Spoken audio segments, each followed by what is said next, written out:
¿Qué tal? Somos el equipo A del grupo 1 de la asignatura de Sistemas Distribuidos de la Facultad de Ingeniería de la UNAM, que está conformado por Belmont Muñoz Samuel, Bocanegra Molina Jesús Emanuel, Capistrán Ponce Manuel Emiliano, su servidor Nava Chaparro Luis Martín y Rivera López David Said. Y vamos a exponer sobre el tema 6, titulado Sistemas de Archivos Distribuidos, P2P, BitTorrent, entre otros más. Buen día, soy David Seguir Rivera López. Hoy voy a presentar la parte de fundamentos de los sistemas de archivos distribuidos, conocidos como DFS. En términos simples, un DFS permite que distintos equipos conectados por red puedan acceder y trabajar como los mismos archivos, con los mismos archivos, como si fueran guardados en un solo disco duro. Esa idea, que me parece cotidiana de la vida diaria, marcó un cambio enorme en la historia de la computación. Los primeros sistemas informáticos eran monolíticos, un solo servidor central guardaba toda la información, pero con la llegada de las redes surgió una necesidad nueva: compartir datos entre máquinas distintas sin duplicar archivos ni depender de una sola computadora. Así nacieron los sistemas de archivos distribuidos, que fueron la base para la nube, el Big Data y la computación moderna. Hoy prácticamente todo lo que hacemos en línea, desde subir una foto hasta analizar millones de registros en un centro de datos, utiliza de un fondo un DFS. Entonces pasemos a ¿qué es un DFS? Un sistema de archivos distribuido es una arquitectura que permite guardar y acceder a archivos que no están en un mismo lugar, sino repartidos en distintas computadoras o servidores conectados entre sí. El usuario, sin embargo, no nota esta diferencia, ve un solo sistema coherente y nada detrás de. Su propósito principal es ocultar la complejidad de la red y ofrecer una experiencia de uso uniforme, sin importar si los datos están cerca o en otro país. El DFS se encarga de decidir dónde almacenar los datos, cómo replicarlos y cómo mantenerlos disponibles incluso si una parte de la red falla.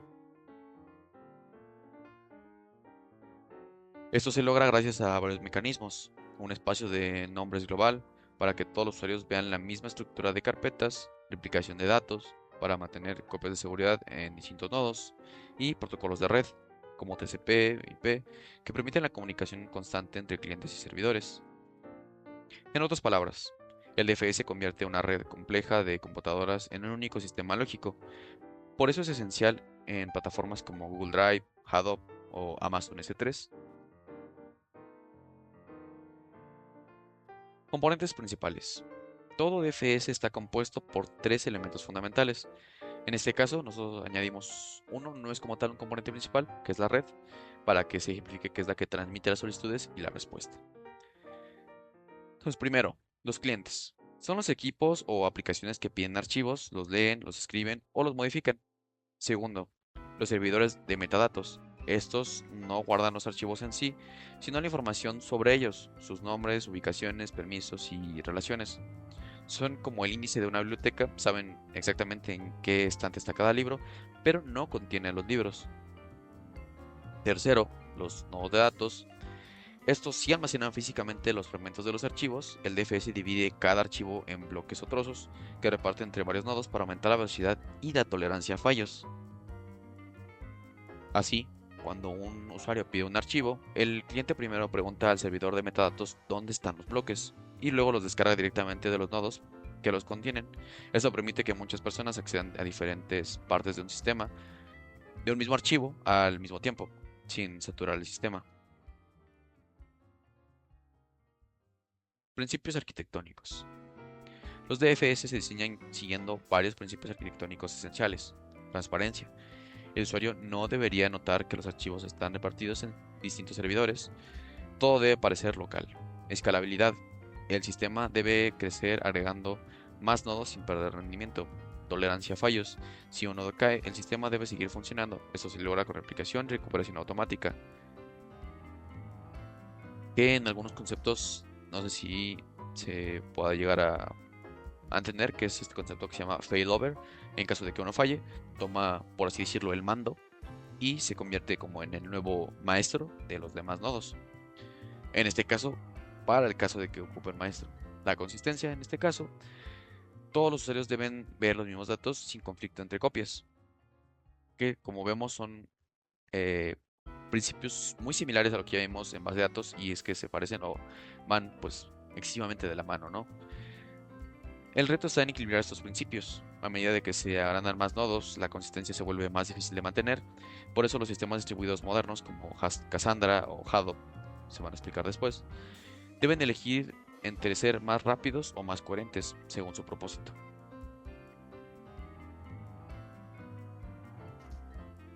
Ahora, el compromiso de diseño o el problema de los compromisos de diseño es el teorema CAP, es este triangulito que vemos aquí.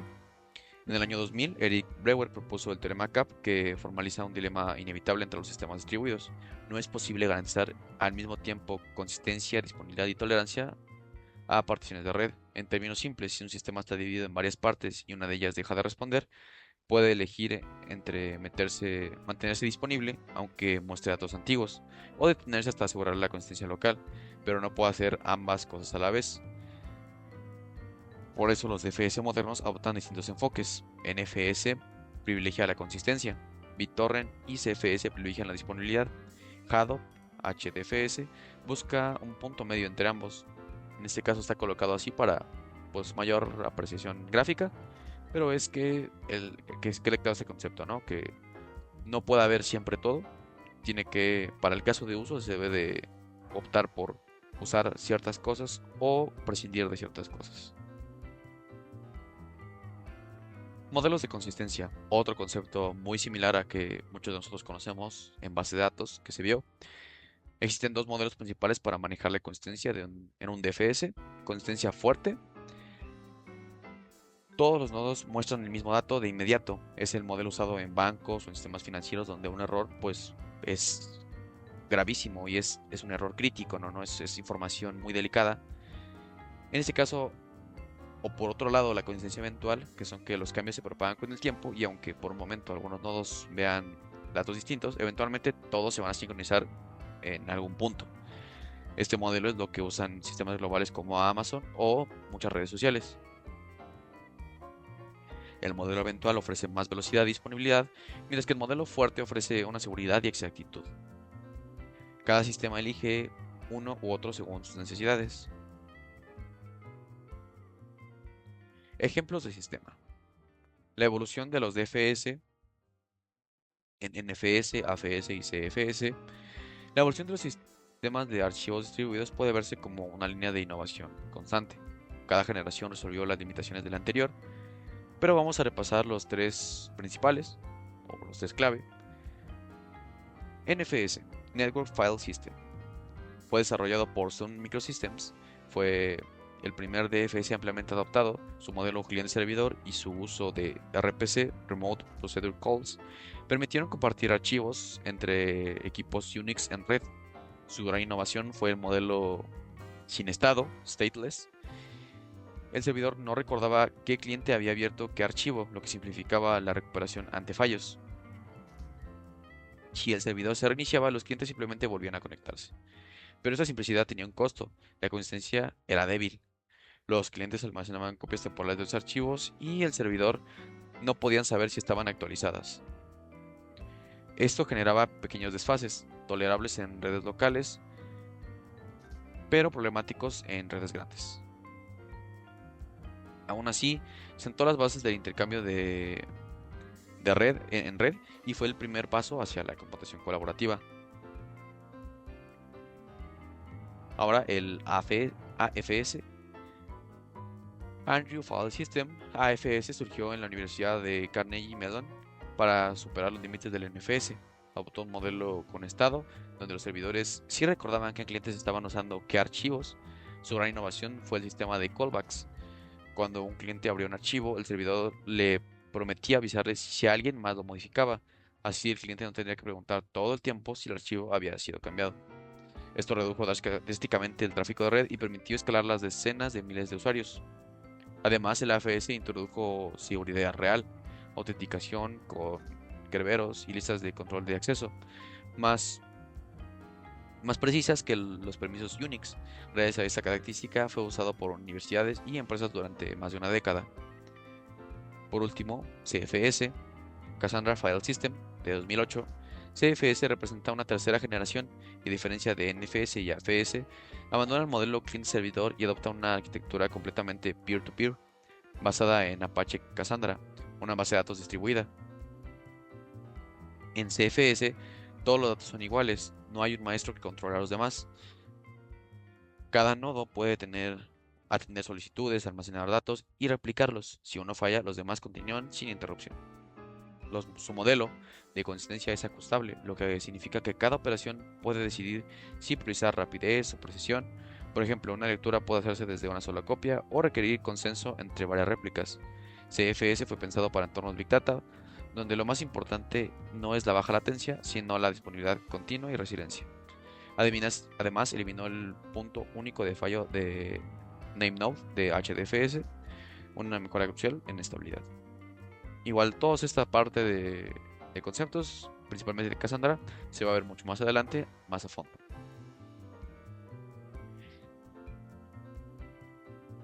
Entonces, si vemos la evolución completa, NFS buscó simplicidad, AFS logró escalabilidad y coherencia, y CFS alcanzó descentralización y alta disponibilidad.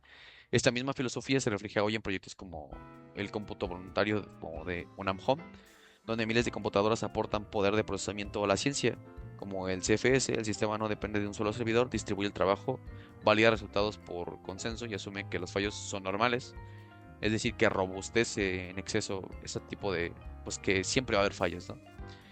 La resiliencia surge del trabajo colectivo.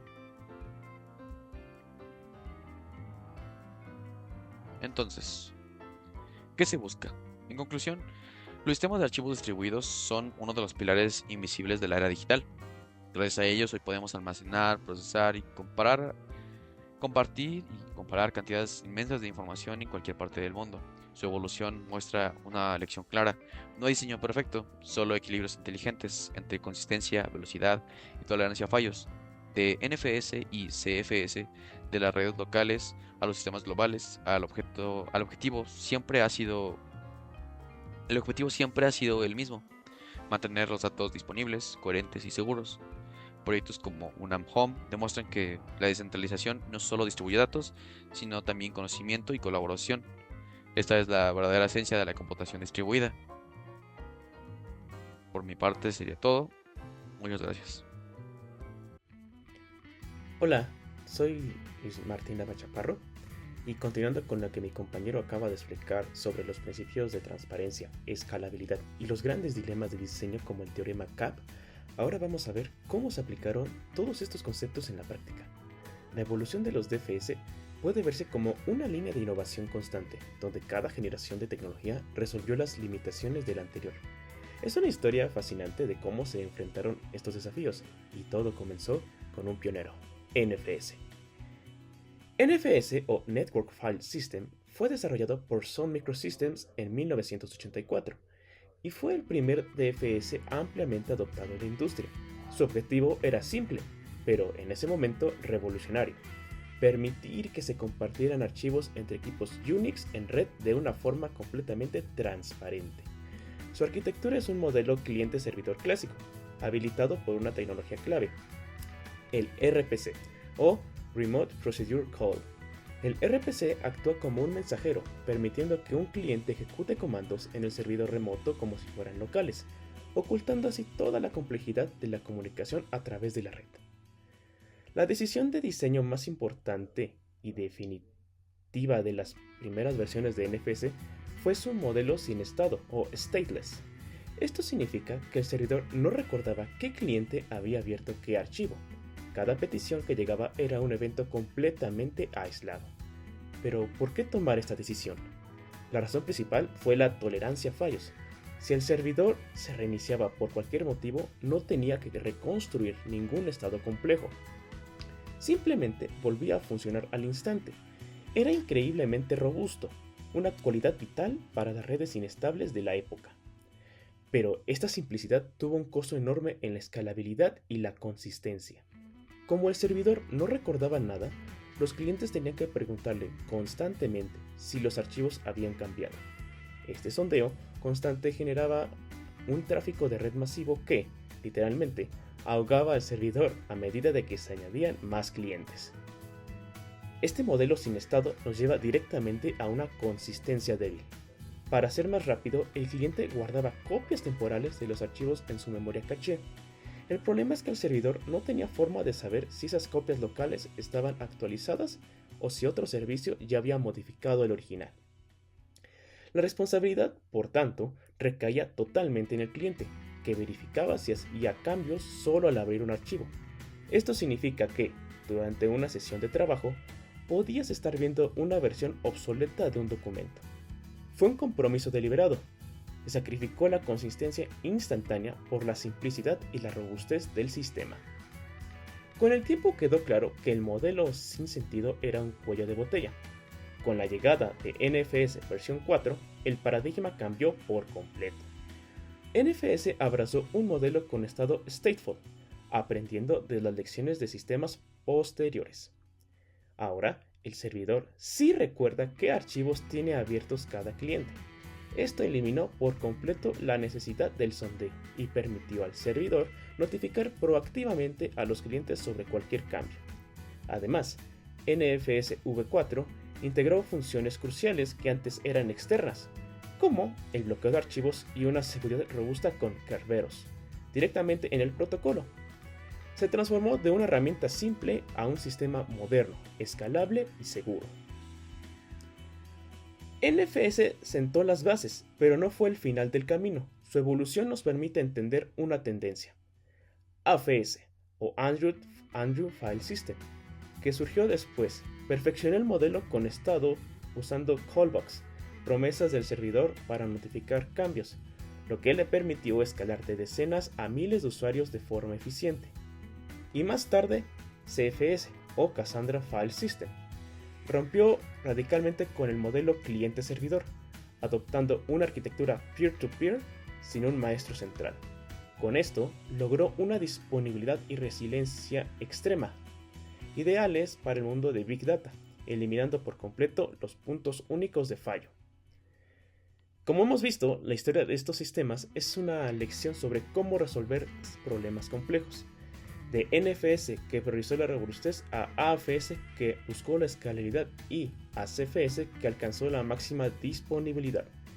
El objetivo siempre ha sido el mismo: mantener nuestros datos disponibles, coherentes y seguros, adaptándose a las necesidades de cada época. Esta misma filosofía de descentralización y resiliencia se refleja hoy en proyectos como UNAM at Home, donde miles de computadoras distribuyen no solo datos, sino también conocimiento y colaboración humana. Y esa es la verdadera esencia de la computación distribuida. Muchas gracias. Hola, soy Manuel Capestrán. Hoy les voy a hablar del Andrew File System, o AFS, que es un sistema de archivos distribuido desarrollado en la Universidad de Carnegie Mellon y surgió como una evolución del NFS, el sistema de archivos de red de Unix, que en un principio se tenía problemas para escalar a miles de clientes. El principal objetivo era permitir que muchos usuarios pudieran compartir archivos en una red amplia WAN o WAN sin saturar los servidores. Su arquitectura y diseño, a diferencia de NFS, que es sin estado, AFS tiene una arquitectura con estado. Esto significa que los servidores recuerdan qué archivos están siendo usados por cada cliente. AFS se basan en dos conceptos clave llamadas celdas, que son dominios administrativos independientes con sus propios usuarios y servidores, y volúmenes, que son contenedores lógicos de archivos y directorios que pueden moverse, replicarse o respaldarse de una forma transparente al usuario. Esta estructura permite un espacio de nombres global donde todos los usuarios ven la misma jerarquía en directorios sin importar en qué servidor están los archivos. También tenemos que tiene una estrategia de caché agresiva, que es cuando un cliente abre un archivo del software local llamado Venus, descarga el archivo completo en el disco local, no solo partes de memoria como lo hacía NFS. Y gracias a esto, las lecturas y escrituras se hacen localmente, lo que reduce la latencia, se minimiza el tráfico de red y el usuario puede seguir trabajando incluso si se desconecta porque el archivo está en el caché. Y también este implementa los mecanismos de coherencia o los callbacks, que es cuando un cliente descarga un archivo, el servidor del servidor BICE le hace una promesa de devolución de llamada. Es como si alguien te dijera: te avisaré si alguien modifica el archivo, pero mientras esta promesa sigue activa, el cliente asume que su propia local es válida y no necesita consultar constantemente con el servidor. Así el servidor solo envía notificaciones cuando hay cambios en lugar de responder miles de consultas de validación. O sea, no se requiere como pues descargar cada vez. Este es un modelo push en lugar del modelo pull que se ocupa en NFS, y esto también reduce drásticamente el tráfico y permite escalar a miles de clientes. La seguridad que integra AFS usa Kerberos para la autentificación de usuarios y evita ataques por suplantación de IP. Implementa también listas de control de acceso, ACLS, a nivel directorio, que también son más flexibles que los permisos tradicionales de Unix porque permiten definir permisos individuales por usuario o por grupo. Con esto, AFS fue uno de los primeros sistemas de archivos distribuidos verdaderamente seguros.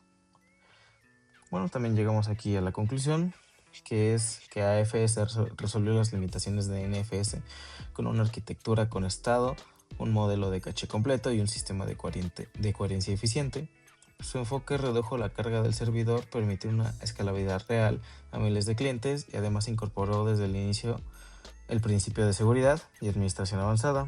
Aunque hoy ha sido ya reemplazado por sistemas modernos, sus ideas siguen presentes en tecnologías distribuidas actuales como CPH, NFSv4 o Google File Systems.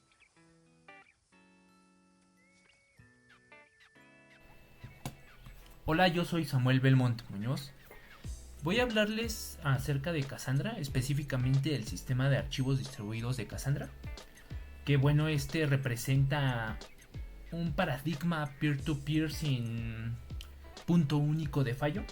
Y bueno, primero veamos qué es el sistema de archivos de Cassandra. El sistema de archivos de Cassandra es una implementación especializada diseñada para funcionar como un sistema de archivos compatible con la API de HDFS, como lo vimos en Hadoop, pero construido sobre la base de datos distribuida Apache Cassandra. El desarrollo del sistema de archivos de Cassandra surgió como una respuesta arquitectónica a la principal limitación de HDFS, el NameNode como punto único de fallo, que esto es lo que representa el nuevo paradigma que mencioné anteriormente. Y bueno, el objetivo primordial de este sistema de archivos es eliminar precisamente esta dependencia centralizada mediante una arquitectura distribuida que garantice pues la disponibilidad contigua incluso en fallos de nodos. Primero veamos su funcionamiento. Primero tenemos la arquitectura peer-to-peer. Este sistema de archivos hereda la arquitectura masterless de Cassandra. A diferencia de los modelos maestro-esclavo, la arquitectura de CFS es puramente peer-to-peer, donde todos los nodos son iguales. La descentralización pues es clave, la gestión de datos y fundamentalmente la gestión de metadatos. Se distribuyen todos ellos a través del ring de nodos. Esta distribución intrínseca elimina el punto único de fallo, que es el SPOF central que centraliza o que caracteriza el HDFS. Después tenemos el mapeo de datos de archivos a Cassandra. CFS modela un sistema de archivos completo utilizando dos estructuras lógicas dentro de Cassandra. La tabla inode, que almacena todos los metadatos del sistema de archivos, incluyendo el nombre del archivo, su ruta y la lista ordenada de bloques que lo componen. Y pues esta tabla distribuida reemplaza la función del NameNode del HDFS. También tenemos la tabla sblocks, que almacena los bloques de datos reales del archivo. Esta estructura distribuida reemplaza la función de los data nodes del HDFS de Hadoop. Podemos ver de manera esquemática aquí en esta imagen la tabla sblocks y también la la tabla inode. Bueno, las operaciones estándar del sistema de archivos, como listar los directorios o leer un bloque específico, se traducen en consultas directas, que son las sentencias select, a estas tablas distribuidas de Cassandra o sobre estas tablas distribuidas de Cassandra. Este mecanismo garantiza que los metadatos permanezcan disponibles y consistentes incluso si varios nodos llegan a fallar. Veamos también las características clave. CFS, el sistema de archivos de Cassandra, ofrece una tolerancia a fallos superior, ya que tanto los metadatos como los datos están completamente distribuidos y replicados en el clúster P2P. El sistema proporciona alta disponibilidad y resiliencia nativa. Una característica definitoria de CFS es su herencia de la consistencia sintonizable de Cassandra. Esto permite a la aplicación definir el equilibrio deseado entre consistencia, disponibilidad y tolerancia a peticiones en el contexto del teorema CAP. El nivel de consistencia se sintoniza controlando cuántas réplicas deben confirmar una operación de lectura o escritura antes de considerarla exitosa. Por ejemplo, se puede elegir una consistencia fuerte para garantizar la coherencia inmediata del dato, u optar por la consistencia eventual para priorizar la velocidad y la disponibilidad de las operaciones. El diseño de Cassandra, del sistema de archivos de Cassandra, prioriza la robustez extrema, la simplicidad operativa, por encima del rendimiento de entrada y salida de baja latencia. Esto lo convierte en una alternativa valiosa para cargas de trabajo de análisis de Big Data, ya sea por Hadoop o por Spark, donde la disponibilidad continua y la eliminación de la dependencia del único punto de fallo son consideradas más importantes.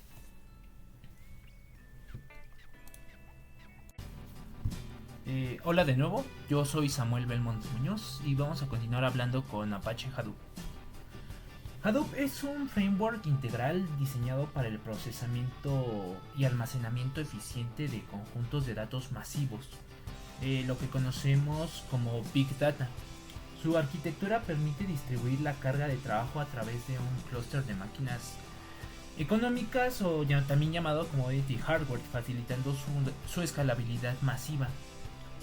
El principio fundacional que rige la eficiencia de Hadoop es la computación cerca del dato, también llamado compute locality. En estos entornos de Big Data, mover petabytes de información a través de la red hacia el lugar donde se procesa es un cuello de botella enorme. Hadoop revierte este modelo. En lugar de mover los datos, el framework mueve la lógica del procesamiento, o sea, el código, directamente a los nodos donde residen los datos. Esta estrategia reduce drásticamente el tráfico de red y maximiza la capacidad de procesamiento. Ahora, vamos a ver el funcionamiento. El ecosistema de Hadoop se compone históricamente de tres pilares tecnológicos interdependientes, como lo es HDFS, Yarn y MapReduce. Ahora, primero veamos qué es HDFS, que es la capa de almacenamiento. Es el sistema de archivos distribuido diseñado para almacenar datos de forma fiable y escalable para manejar archivos de gran tamaño.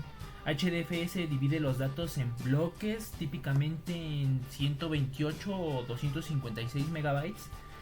Y la alta tolerancia a fallos se logra mediante la replicación triple por defecto, distribuyendo copias de cada bloque a través de múltiples nodos de almacenamiento.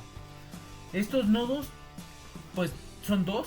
Tenemos el name node, el maestro de metadatos, que este nodo es la autoridad central que gestiona la totalidad de los metadatos, la estructura de directorios, los permisos y, lo más importante, la ubicación exacta de todos los bloques de datos. El name node mantiene estos metadatos en la memoria principal, que es la RAM, para un acceso súper rápido. Si bien esto asegura el rendimiento, la caída del name node representa un punto único de fallo. También tenemos el data node, o los data nodes más bien, el almacenamiento, que es el almacenamiento físico. Los data nodes son los nodos esclavos que almacenan los bloques de datos reales. Se encargan de servir las peticiones de lectura y escritura y reportar periódicamente su estado y la lista de bloques que custodian el NameNode. También hablaremos de Yarn, que bueno, es la capa de gestión. Yarn es como el sistema operativo del clúster. Su misión es planificar y asignar la capacidad de CPU y memoria a los diferentes trabajos que se ejecutan. Este rol pues es vital, ya que permite que Hadoop soporte no solo MapReduce, sino también otros modelos de procesamiento. Y pues tenemos finalmente precisamente a MapReduce, que es el modelo de procesamiento por lotes. Este modelo es un modelo de programación diseñado para el procesamiento masivo por lotes, enfocado en la lectura secuencial de grandes archivos. Este modelo transforma los datos exclusivamente en pares claves valor a través de un flujo estructurado. Tenemos la fase map, que es la función map que se aplica a los bloques de datos de entrada en paralelo. Los datos se transforman en pares clave valor intermedios. Es aquí donde se ejecuta al principio el compute locality, ya que la función se ejecuta en el data node que contiene el bloque. Fase shuffle y sort, que bueno, esta es la etapa intermedia que reagrupa los pares intermedios, asegurando que todos los valores que pertenecen a la misma clave sean enviados al mismo nodo reductor. Y por último tenemos la fase reduce, que bueno, la función reduce toma todos los valores agrupados por clave y realiza una agregación, consolidación o cálculo final para producir el resultado de salida. El acoplamiento secuencial de MapReduce, la fase reduce solo inicia al terminar la map, por ejemplo, define su naturaleza como un modelo de alto rendimiento y pues optimizando para el procesamiento por lotes masivo. Y pues finalmente veamos las características clave, que pues Hadoop presenta una alta tolerancia a fallos, principalmente gracias a la replicación de datos en HDFS. Ofrece una escalabilidad horizontal lineal, lo que significa que al añadir más nodos de trabajo económicos al clúster, la capacidad de procesamiento y almacenamiento se incrementa de forma predecible. Su modelo orientado a batch lo hace ideal para la construcción de data lakes, el análisis histórico a gran escala y procesos masivos de extract, transform y load, ETL.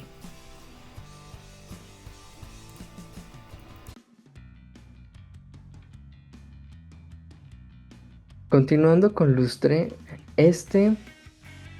comenzando con una analogía, vamos ahora a imaginar que no tienes un salón de clases, sino tenemos un estadio gigante lleno de millones de personas y todos necesitan usar y guardar miles de millones de lápices de colores al mismo tiempo y a una velocidad increíble. Un sistema normal de castilleros o una sola maestra no daría abasto. Podría ser un desastre. Sin embargo, para poder resolver este problema existe Lustre. Lustre no solo es una red para compartir archivos entre personas, sino un sistema de archivos paralelo distribuido. Es decir, de primera instancia, es la forma en que una computadora organiza, guarda y encuentra la información, así como nosotros organizamos nuestras cosas en nuestros cajones o carpetas o en nuestra misma computadora. También tenemos que un sistema de archivos paralelo distribuido significa que la información no está en un solo lugar, sino repartida en muchísimos discos duros a la vez. Y el tercero sería el paralelo, que quiere decir que la supercomputadora puede leer y escribir en todos esos discos duros al mismo tiempo. Pero ¿cómo funciona esto? Es decir, el servidor de metadatos, también nombrado como MDS, es el cerebro, y aquí hay un encargado principal que no guarda pues en sí la información, pero tiene un mapa súper detallado que sabe exactamente en dónde está y en qué parte se encuentra. Este es el MDS, Metadata Server. Cuando nosotros pedimos información o similar, primero le preguntamos a este. Los almacenes que son, los servidores de almacenamiento de objetos, es decir, los OSS, están repartidos por todo el mundo y hay miles de almacenes gigantes. Cada uno de estos es un OSS, es decir, un servidor de almacenamiento de objetos, y tiene muchísimo espacio en disco duro para poder guardar la información o los datos. Y por último tenemos los nodos de cómputo, en donde cada uno de los servidores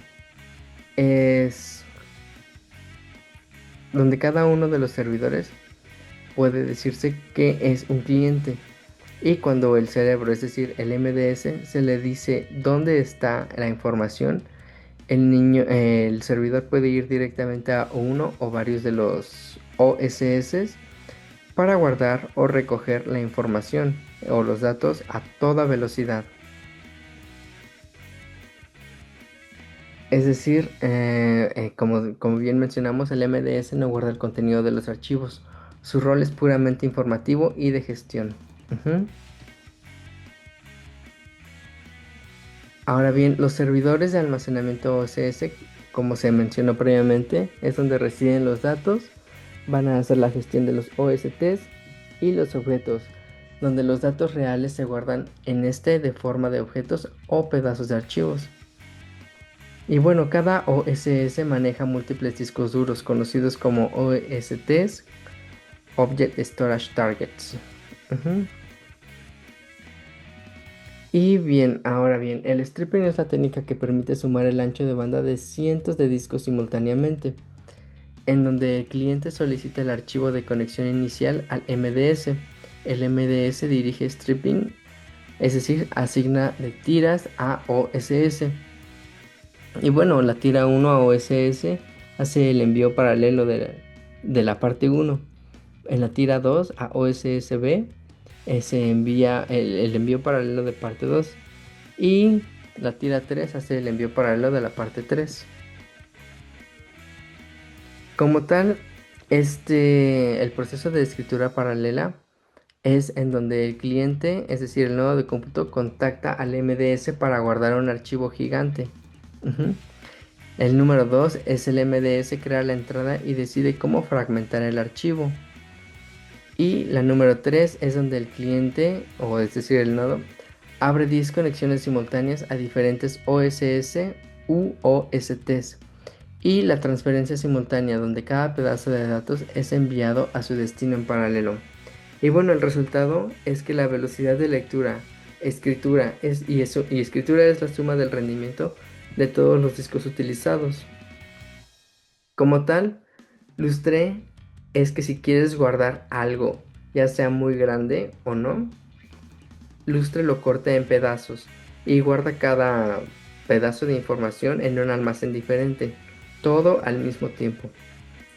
Y cuando lo quieres ver, recoge todos los pedazos de los diferentes almacenes simultáneamente y te lo entrega completo en un instante.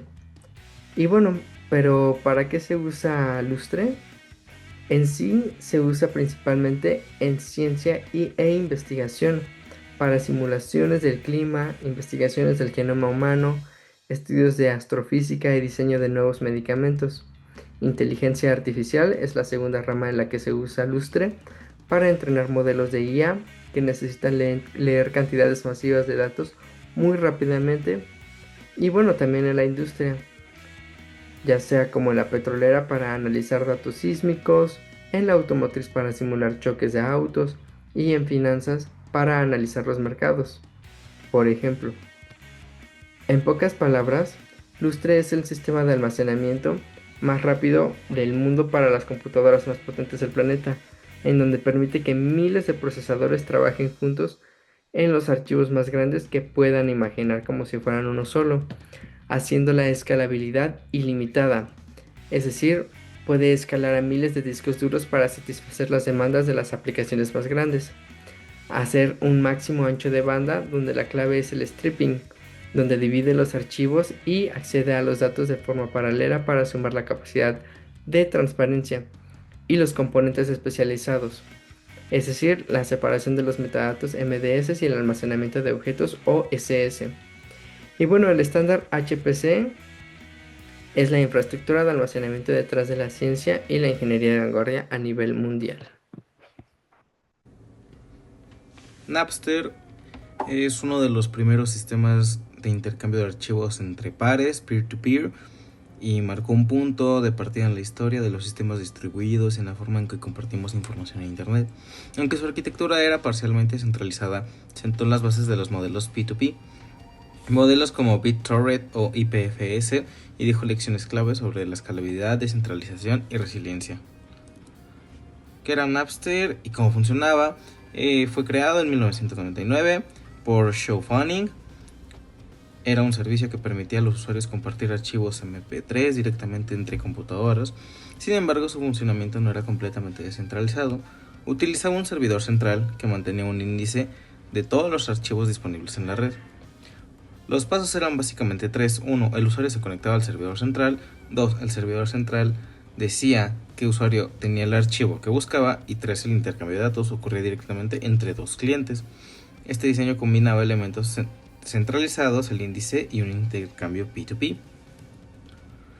En la arquitectura podemos decir que Napster implementaría una arquitectura híbrida centralizado en control, porque todo dependía del servidor principal, y descentralizado en datos, porque los archivos no estaban en el servidor sino en las computadoras de los usuarios. Eso trajo ventajas como la simplicidad y rapidez para buscar archivos, pero también desventajas críticas. Existía un punto único de fallo y era vulnerable a cierres legales o ataques al servidor central, que este fue su talón de Aquiles precisamente. Bueno, las lecciones que podemos aprender del modelo es que impulsó la evolución de los sistemas distribuidos. La descentralización es fundamental para la resiliencia y escalabilidad. Cuando Napster cayó, surgieron modelos más robustos como BitTorrent, que eliminaron la dependencia del servidor central mediante redes DHT, tablas hash distribuidas. También mostró que existe un equilibrio crítico entre consistencia, disponibilidad y rendimiento. Cuanto más descentralizado estaba un sistema, más difícil se vuelve mantener la coherencia de los datos. Finalmente se demostró que no existe una arquitectura perfecta. Cada modelo debe adaptarse al contexto y las prioridades del sistema, ya sea rendimiento, latencia, costo, facilidad o gestión. El cierre de Napster no significó el fin del intercambio P2P, sino una transformación. BitTorrent, eMule y posteriormente sistemas descentralizados como IPFS o blockchain tomaron la idea base y la perfeccionaron, eliminando el servidor central. En pocas palabras, Napster fue el experimento que mostró que las ventajas de colaboración distribuida y los límites descentralizados. ¿Qué nos enseñó el sistema Napster? La descentralización es esencial para escalar, los puntos críticos de fallo son el mayor riesgo, y que la innovación surge de las limitaciones de los sistemas previos. Gracias a Napster, los sistemas distribuidos modernos aprendieron a equilibrar rendimiento, coherencia y libertad.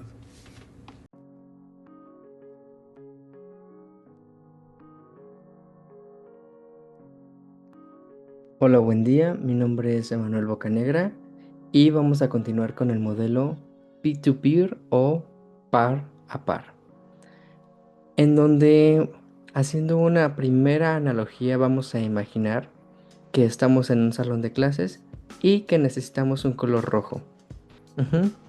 Como tal, el método tradicional cliente-servidor, tendríamos que levantar la mano y pedírselo al maestro, es decir, el servidor. Esta es la única que tiene todos los lápices y se los da a quien los pida, es decir, los clientes o los estudiantes. Si la maestra está ocupada o no tiene ese color, nadie más puede tenerlo. En sí, el método P2Peer, en lugar de preguntarle a la maestra, simplemente preguntas en voz alta. ¿Alguien tiene un lápiz rojo?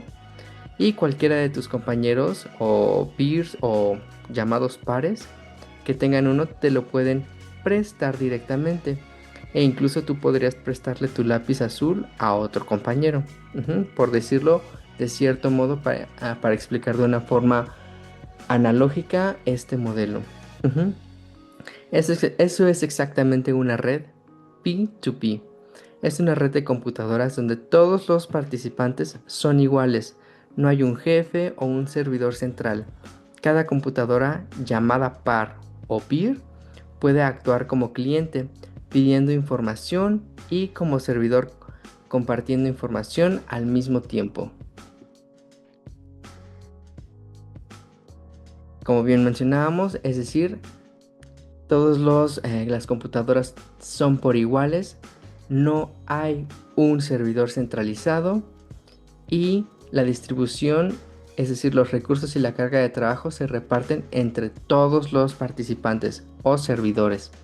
A esto nos referimos cuando mencionamos un modelo par a par. En sí, el tipo de red P2P se caracteriza por 3 tipos de arquitecturas: el centralizado, el puro no estructurado o descentralizado, y el puro estructurado o el híbrido.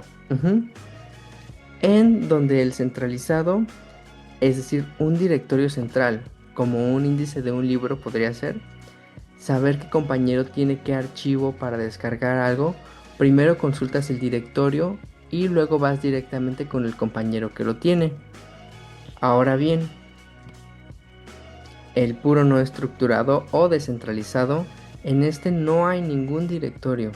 Para encontrar algo, tu computadora podría alzar la voz y preguntarle a sus vecinos, y ellos le pasan la información hasta que alguien responde. Es como si fuera un teléfono, un juego pero al revés, y funciona. Es decir, nosotros vamos a pedir, nuestro servidor va a pedir por cierta información, y cualquier otro servidor que lo obtenga se lo va a proporcionar. Y ahora bien, el puro no estructurado o híbrido es una mezcla de los dos anteriores, es decir, usa los directorios para algunas cosas y la comunicación directa para otras, tomando lo mejor de ambos mundos. Como tal, el diseño es el diseño más ingenioso, usando algoritmos para una búsqueda garantizada y eficiente. Las ventajas clave del modelo P2P es que es muy resistente. Si una computadora se apaga, la red sigue funcionando sin problemas porque hay muchas otras.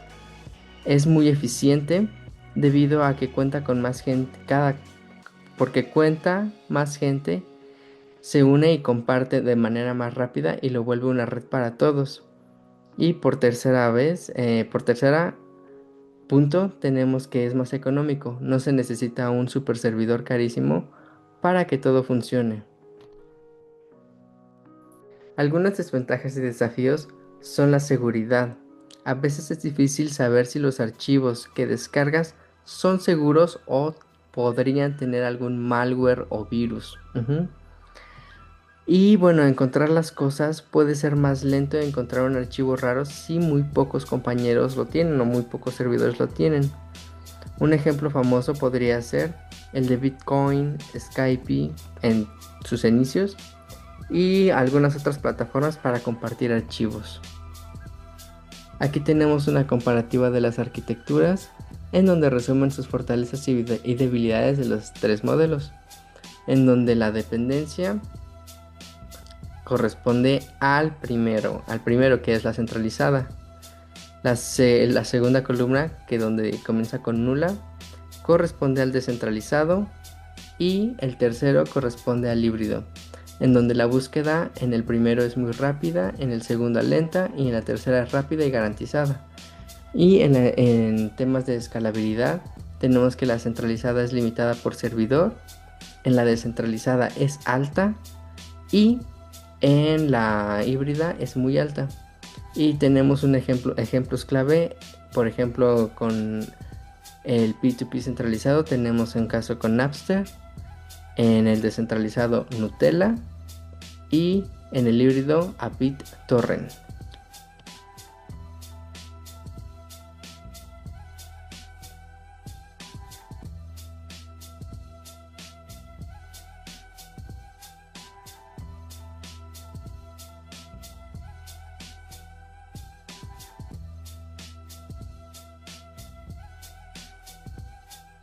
Ahora bien, continuando con el middleware P2P, que es un traductor universal. Es como si fuera una caja de herramientas que nos va a hacer el trabajo de hacer la traducción a diferentes sistemas operativos. Comenzando con una analogía, vamos a imaginar que en nuestro salón de clases, P2P por ejemplo, algunas personas hablan español, otros inglés y otros japonés. Y además cada uno organiza sus lápices de forma diferente, ya sea en cajas, estuches, y bueno, sería un caso prestarle cosas a otra persona, ¿no es así? Aquí es donde entra el middleware P2P, el cual es como tener un traductor y un organizador. El middleware como tal significa software intermedio, el cual es un programa especial que se sitúa entre las aplicaciones.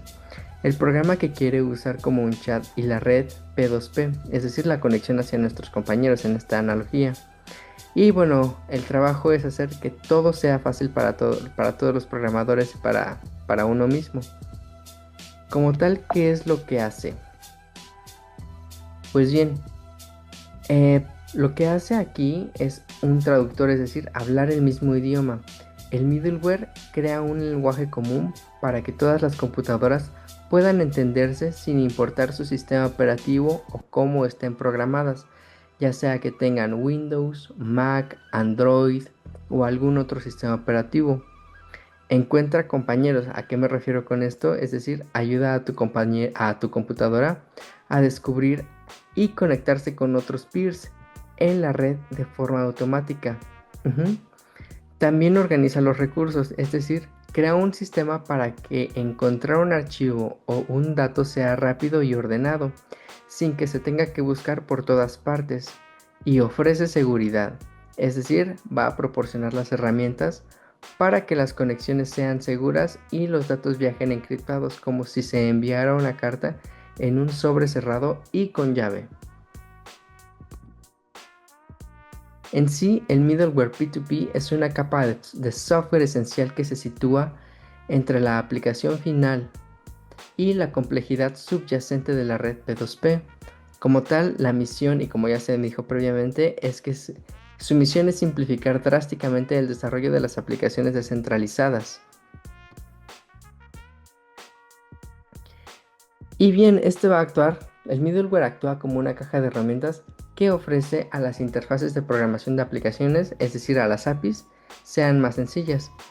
Por ejemplo, el desarrollador usa comandos simples, el middleware P2P recibe el comando y lo traduce, y la red P2P ejecuta el trabajo de tal manera que es la localización, la conexión y el envío. Ujú. Haciendo que sin middleware sea más complejo porque requiere un manejo manual de protocolos de bajo nivel y fallas de red, mientras que cuando utilizamos y hacemos uso del middleware se vuelve más simple, ya que se encarga automáticamente de todos los temas, desde encontrar al usuario B hasta asegurar que el mensaje llegue. Las funciones clave del middleware P2P es, en primera instancia, la abstracción, que nos va a ayudar a ocultar la complejidad de la red. Es decir, nosotros solamente utilizamos la aplicación y el middleware se encarga de todo el trabajo por debajo, por detrás. La, interoperabilidad, perdón, el cual permite que diferentes tipos de programas y computadoras trabajen juntos sin problemas. Y los servicios comunes, como la seguridad, que ofrecen funciones ya listas como mensajería, búsqueda de archivos, seguridad y la gestión de grupos. Es decir, sin el middleware P2P, crear aplicaciones como Skype o Spotify sería difícil y complicado, y entre otras aplicaciones también. Ahora bien, la gestión eficiente de recursos. El middleware proporciona soluciones optimizadas para esta gestión en la localización de datos descentralizados. Ujú. Sistemas de búsqueda, implementaciones de tablas hash distribuidas, listas para usar, localización rápida de datos, escalabilidad automática y resistencia de fallos.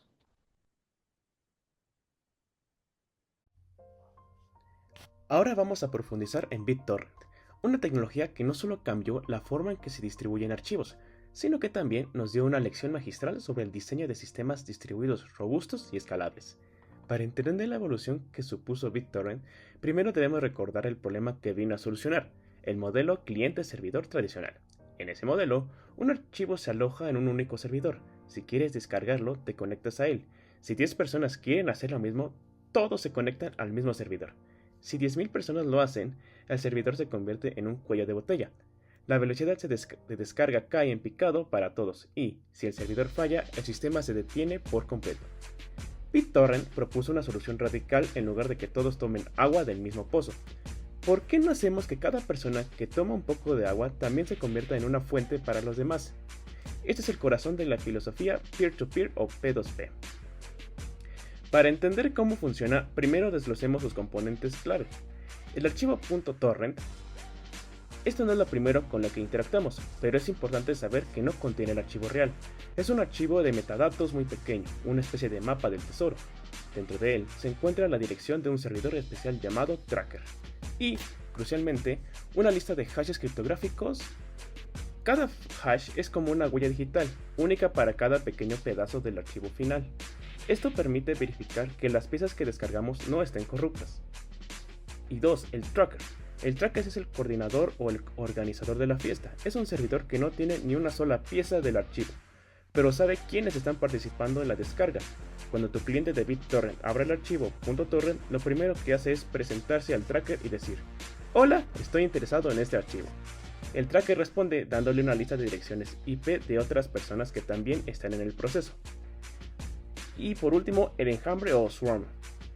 Este es el término que se usa para describir a la comunidad de todos los usuarios, los peers, que están conectados, descargando y compartiendo activamente un mismo archivo. Dentro del enjambre distinguimos dos roles principales: seeds, que son las semillas, el cual son los usuarios que ya han completado la descarga al 100%, son los héroes de la red, ya que no necesitan descargar nada más, pero se quedan conectados para compartir el archivo completo con los demás. Son fuentes puras de datos. Y los peers o pares o sanguijuelas. Y somos todos los que estamos en el proceso de descarga, pero la clave es que no solo descargamos. En el momento en que obtenemos nuestra primera pieza, inmediatamente empezamos a subirla a otros peers que la necesiten. Eres un consumidor y un contribuyente al mismo tiempo. El proceso es fascinante. Una vez que el tracker te da la lista de pares, tu cliente se conecta a varios de ellos y empieza a pedir piezas, pero no las pide en orden, del principio al final. A menudo utiliza una estrategia llamada la pieza más rara primero. Intenta descargar las piezas que menos gente tiene en el enjambre. Esto es vital para la salud de la red, porque asegura que todas las piezas se distribuyan uniformemente y evita que una pieza se vuelva imposible de encontrar si los únicos que la tenían se desconectan. Pero, ¿qué evita que la gente sea egoísta, descargue todo y se vaya sin compartir? Aquí entra en juego la psicología del sistema, un algoritmo de incentivos llamado tit for tat, o WO, ojo por ojo. Tu cliente de BitTorrent es inteligente, monitorea constantemente quién te está enviando datos y a qué velocidad, y prioriza subirle datos a aquellos que le están subiendo datos a él más rápido. Si compartes generosamente, serás recompensado con mayores velocidades de descarga. Si no compartes, la red te castiga dándote una prioridad muy baja. Además, para evitar que el sistema se estanque, existe un mecanismo llamado desbloqueo optimista, donde tu cliente de vez en cuando le enviará piezas a un par al azar, incluso si no está recibiendo nada de él. Esto sirve para explorar nuevas conexiones que podrían ser más rápidas y para darle una oportunidad a los nuevos participantes de unirse al ecosistema de intercambio. Como mencioné, el sistema original dependía de un tracker centralizado. Esto representaba su talón de Aquiles, un punto único de fallo. Si las autoridades cerraban el servidor del tracker o si simplemente sufrió un fallo técnico, todo el enjambre quedaba a ciegas y la descarga se detenía.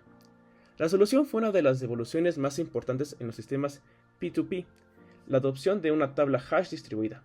Podemos pensar en la tabla hash como un directorio telefónico descentralizado.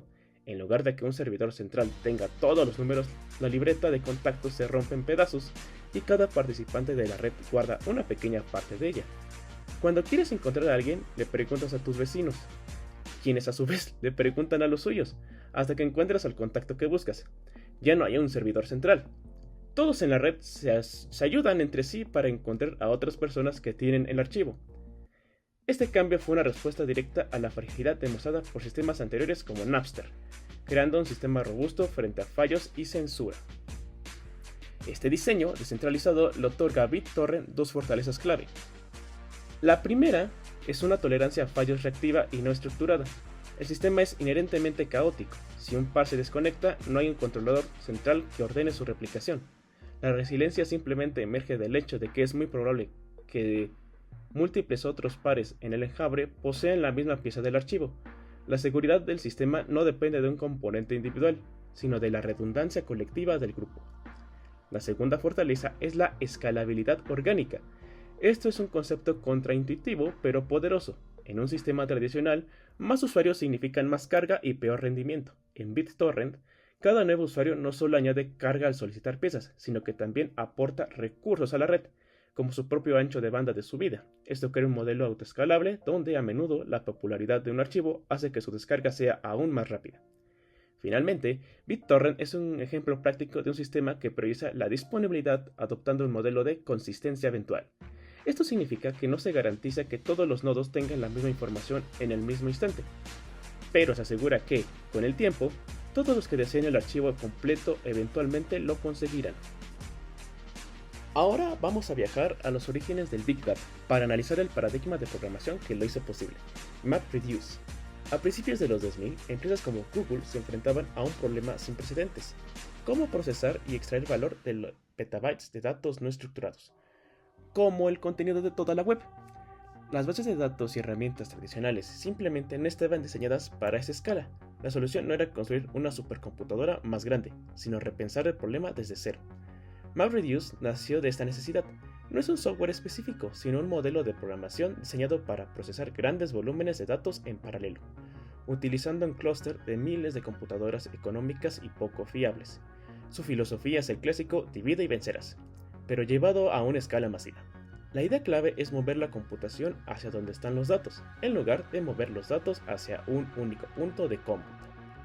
El modelo, a pesar de su poder, se basa en dos funciones muy simples, que el programador define: map y reduce. Para entenderlo, vamos a usar el ejemplo canónico: contar la frecuencia de cada palabra en una vasta colección de documentos. La fase 1 es input y splitting. Todo comienza con los datos que residen en un sistema de archivos distribuido como HDFS. El framework de MapReduce divide automáticamente estos datos en bloques de tamaño fijo, llamados input splits. Cada split será la unidad de trabajo para una tarea map. La fase 2, que es la fase map. Aquí es donde ocurre el primer paso del procesamiento. El framework despliega muchas tareas, map en paralelo, una para cada split. La función map, escrita por el desarrollador, recibe un fragmento de los datos y su trabajo es procesarlo y emitir pares de clave-valor. En nuestro ejemplo de conteo de palabras, la función map leería el texto y por cada palabra emitiría la palabra como clave y el número 1 como valor. Si un mapper procesa el texto, el sol es una estrella, emitiría el 1, sol 1 es 1 estrella 1. Otro mapper en otra máquina podría procesar el sol brilla y emitir el 1, sol 1, brilla 1. Fase 3 sería la magia intermedia o Shuffle and Sort. Esta es quizá la fase más crucial y es manejada enteramente por el framework. El sistema recoge todas las salidas de todas las tareas map, las ordena por clave y agrupa todos los valores asociados a la misma clave. Tomando las salidas de nuestro ejemplo, el framework las agruparía así: brilla 1, el 1, 1, es 1, estrella 1, sol 1, 1, 1, 1. Fase 4, la fase reduce. Ahora estos grupos de clave y listas de valores se distribuyen a las tareas reduce. Cada tarea reduce trabaja sobre un conjunto de claves. Su función es tomar una clave y su lista de valores y realizar una operación de agregación para producir un resultado final. A menudo un único valor, en nuestro caso la función reduce simplemente sumaría los valores de la lista. El reducer que reciba el 1, 1 sumará 1 más 1 y emitirá el con 2 en el contador. El reducer que reciba sol con 1, 1 de igual forma sumará 1 más 1 y emitirá sol con 2 veces. Y por último, el reducer que reciba brilla con 1 sumará el único 1 y emitirá brilla solo una vez. Al final de este proceso tenemos el contexto exacto de cada palabra en toda la colección de documentos, un trabajo que se realizó de forma masivamente paralela. Este modelo fue diseñado asumiendo que el hardware fallará. La tolerancia a fallos es una característica central, no una concurrencia tardía. En Hadoop, un nodo maestro Job Tracker coordina el trabajo y asigna tareas a los nodos trabajadores, Task Tracers. El maestro monitorea constantemente a los trabajadores. Si un nodo que ejecuta una tarea map falla, el maestro simplemente detecta el fallo y reasigna el mismo input split a otro nodo disponible. Esto es posible porque los datos de entrada son inmutables y residen en HDFS. Si un nodo reduce falla, sus tareas también se reasignan. Esta capacidad para recuperarse de fallos de forma automática es lo que permitió construir clústeres gigantes con hardware económico. A pesar de su genialidad, MapReduce tiene un gran problema. Es muy lento. Su principal cuello de botella es que un sistema basado en disco, después de cada paso del procesamiento, escribe los resultados intermedios en el disco duro. Las tareas map escriben su salida en sus discos locales. Luego, las tareas reduce deben leer estos datos a través de la red desde los discos de los mappers para poder comenzar su trabajo. Dado que el acceso a discos es una de las operaciones más lentas en una computadora, este diseño crea una latencia inherente muy alta. Esta limitación motivó directamente la creación de su sucesor, Apache Spark. Spark es mucho más moderno y rápido. La gran innovación de Spark fue cambiar el paradigma de disco-memoria. En lugar de escribir los datos intermedios en el disco, Spark intenta mantenerlos en la memoria del clúster, es decir, la RAM. Como la RAM es miles de veces más rápida que un disco duro, Spark puede ser hasta 100 veces más rápido que MapReduce para ciertos trabajos. Entonces, pues sí, Spark es mucho más rápido. ¿Por qué hablamos todavía de MapReduce? Porque el diseño de MapReduce, como se menciona, prioriza la durabilidad y la resiliencia. Es una solución extremadamente robusta para el procesamiento por lotes, donde la latencia no es tan crítica como la garantía de que un trabajo masivo se complete, incluso si tarda horas y ocurren fallos. Por lo tanto, si tenemos una cantidad de datos tan masiva que no cabe en la RAM de un clúster y no nos importa que tarde más, MapReduce todavía puede ser una opción económica y fiable. Hola de nuevo, soy Samuel Belmont Muñoz y vamos a continuar hablando del sistema distribuido de Folding@Home. Folding Home es el proyecto de computación distribuida más grande del mundo y su propósito científico es similar al proceso de plegamiento de proteínas y sus dinámicas conformacionales. Estas simulaciones son vitales para entender cómo las proteínas cambian de forma y cómo estos movimientos se relacionan con el desarrollo de enfermedades como el Alzheimer, el Parkinson y fue importante en la época de pandemia con el COVID-19. La colaboración global de millones de voluntarios permite que Folding Home utilice la capacidad de cómputo no utilizada, CPU y GPU, tanto CPU y GPU de los ordenadores personales que sean de los voluntarios.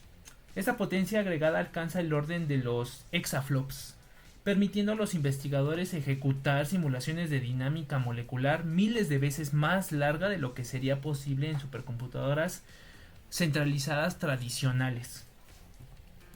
Su funcionamiento se basa en un modelo cliente-servidor avanzado diseñado para gestionar la escala masiva y la extrema volatilidad de una red compuesta por recursos no controlados. Tenemos la estructura de servidores centrales, que el sistema central se basa en una jerarquía de servidores para gestionar la distribución y recolección de trabajo. Las segment servers funcionan como balanceadores de carga, dirigiendo el software cliente hacia un work server adecuado y que sea disponible. El work servers, estos servidores son los responsables de entregar las unidades de trabajo y de recibir los resultados una vez que el cliente ha finalizado el cálculo. Y por último tenemos al collection servers, que actúan como un mecanismo de respaldo crucial.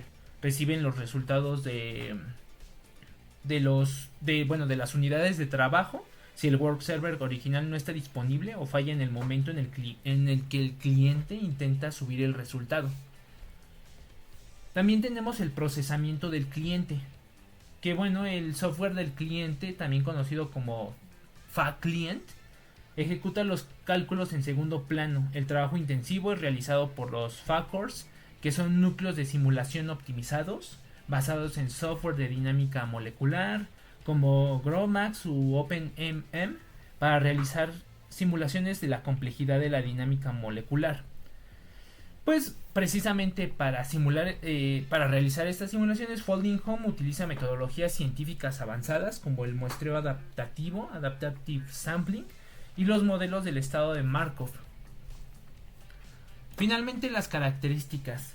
La escala de supercomputación voluntaria es de las características más destacadas dentro de este sistema distribuido, superando el rendimiento de las infraestructuras de HPC tradicionales como una potencia agregada del orden de los exaflops. Otra característica clave es la transparencia y discreción del software cliente.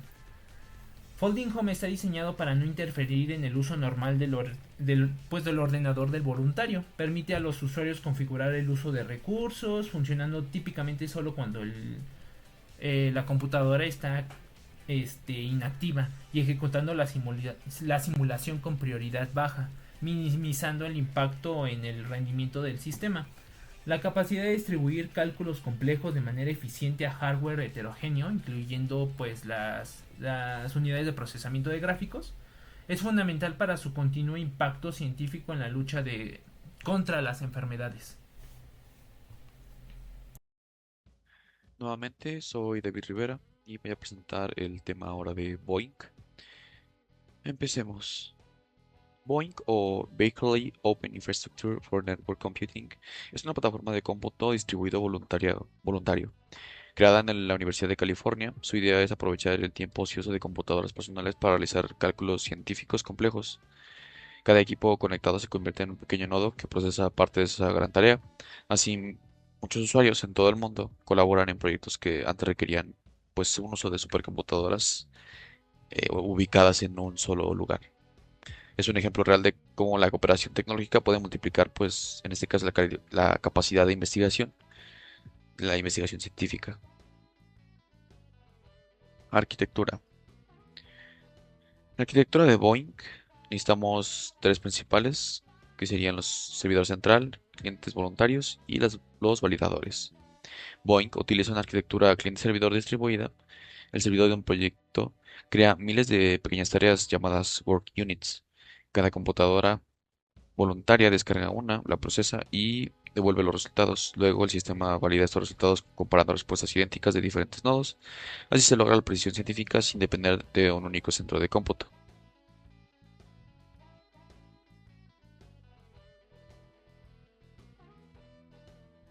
Funcionamiento del sistema, que sería el ciclo de procesamiento de BOINC, es en 5 pasos: división del problema, descarga por voluntarios, procesamiento local, envío de resultados y validación y ensamblado final. El proceso de BOINC sigue un ciclo continuo. Primero el servidor divide en una tarea compleja como una simulación biológica en miles de fragmentos. Los voluntarios descargan uno, lo calculan mientras su equipo está inactivo y devuelven el resultado. El servidor valida comparando resultados entre varios nodos y luego reconstruye el resultado global. Este flujo constante convierte millones de computadoras comunes en un supercomputador distribuido que pues genera una amplia potencial para cualquier persona de cierta forma sin la necesidad de un acceso a uno. Aplicaciones y proyectos destacados, que sería los proyectos que son impulsados por BOINC.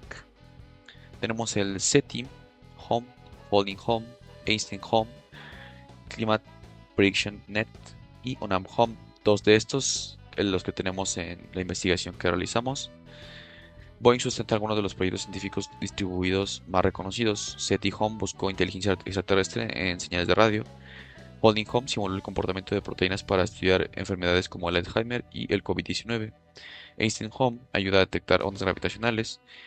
ClimatePrediction.net explora escenarios del cambio climático y UNAM Home replica este modelo en México, permitiendo a estudiantes y ciudadanos participar en investigaciones biomédicas y astronómicas. Cada uno de estos proyectos muestra cómo la ciencia puede ser colaborativa y descentralizada. vamos a las ventajas y desafíos. En este caso tenemos 3 por ambos lados: la escalabilidad global, costo casi nulo y ciencia abierta y participación social por el lado de las ventajas. Sin embargo, para los desafíos tenemos a fallos e interrupciones, seguridad y validación, y diferencia de hardware y conexión. Boeing ofrece ventajas únicas: escalabilidad casi ilimitada, costo reducido y participación ciudadana directa. Pero también enfrenta limitaciones. Las computadoras de los voluntarios pueden desconectarse, variar en rendimiento, en cosas del hardware, fallos del hardware, sistema operativo, fallos propios, ya sea incluso físicos, ¿no? Por eso el sistema usa esa verificación cruzada y redundancia, enviando la misma tarea a varios nodos para garantizar exactitud. Su éxito depende de equilibrar eficiente con confiabilidad en un entorno heterogéneo.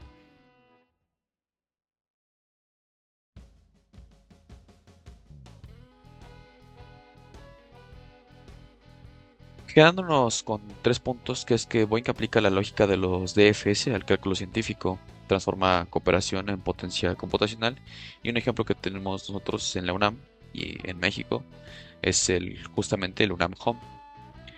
Boeing representa la evolución de los sistemas distribuidos, no solo reparte datos, reparte conocimiento. Su éxito muestra que la descentralización puede aplicarse a la ciencia, abriendo la participación a millones de personas. En México, UNAM Home refleja este principio, usando poder de cómputo compartido para impulsar investigación real para todos.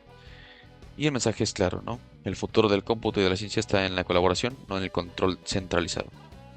Y pues nos quedamos con esta frase: la ciencia distribuida demuestra que el conocimiento también puede ser descentralizado. Eso es todo por esta parte de Boeing. Gracias. Hola de nuevo, soy Samuel Belmont Muñoz y voy a cerrar mi participación en esta presentación hablando de la iniciativa UNAM@Home. Esta iniciativa fue liderada principalmente por el ingeniero Alejandro Velázquez Mena, que es profesor de la Facultad de Ingeniería. Fue una iniciativa académica cuyo fin principal fue explorar el potencial del cómputo distribuido voluntario. Al igual que otros proyectos mundiales, UNAM@Home se integró a la plataforma Boeing, un marco de código abierto que permite coordinar el procesamiento de miles y a veces millones de ordenadores repartidos por todo el mundo. Esto, como ya lo vimos en la presentación de la descripción de Boeing. ¿Cuál es el objetivo de esta iniciativa? ¿Cuál fue el objetivo de esta iniciativa? El objetivo del programa era utilizar recursos computacionales ociosos masivos para acometer iniciativas que requieren un gran poder de cálculo, superando la velocidad de muchas supercomputadoras tradicionales en términos de potencia agregada. También tenemos su mecanismo, que es el Prime Grid. Como parte de su participación, pues la UNAM se sumaba a distintos proyectos de Boeing. Y pues en una ocasión se eligió el proyecto de Prime Grid como una iniciativa dedicada a la búsqueda de números primos. Una estación de trabajo de la Facultad de Ingeniería conectada a la red Boeing logró encontrar en tan solo 18 minutos un número titánico de más de 1.100.953 dígitos. Y pues tenemos un principio clave, que este hallazgo demostró el poder del cómputo distribuido. La potencia agregada de la red de Boeing operando a su máxima capacidad ha sido comparada con ser 2 veces más veloz que algunas de las supercomputadoras más rápidas del mundo.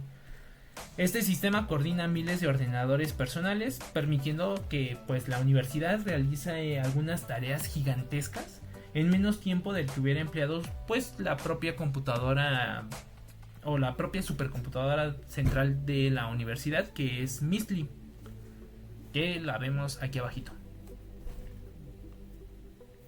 Tenemos las características heredadas de Boeing, que es la tolerancia de fallos y el consenso. En este modelo de computación voluntaria, el sistema opera bajo el supuesto de que el fallo de un nodo voluntario, es decir, de una computadora personal, es el estado por defecto, debido a interrupciones, errores de hardware o desconexiones intermitentes, por lo que la resiliencia es vital.